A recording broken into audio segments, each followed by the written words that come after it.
Also tonight, President Trump has signed a bill to help the government cope with the surge of migrants at the southern border.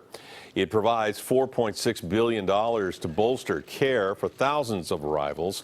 The humanitarian aid package also sets guidelines for how migrants will be handled. Tonight, KPIX 5's Joe Vazquez reports the immigration crisis continues to spark outrage from Texas to right here in the Bay Area.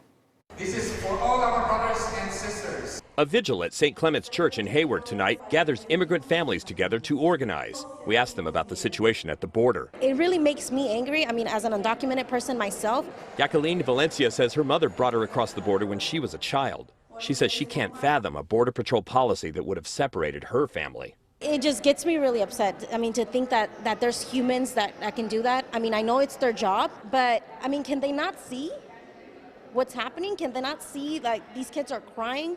Tonight, some Border Patrol agents are in hot water. That's after investigative journalism outlet ProPublica published an expose showing there are thousands of members of a Facebook group that involves border agents joking about migrant deaths. Recently, one of the group's 9,500 members asked if this photo of a dead migrant and his daughter could have been faked because the bodies were so clean.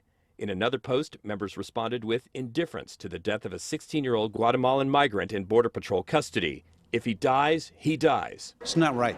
It's not a correct treatment of human beings. As for the treatment of children in the facilities, University of San Francisco professor Bill Hing says he's never seen anything like it in his 45 years as an immigration attorney. This is the worst because the children are on their own.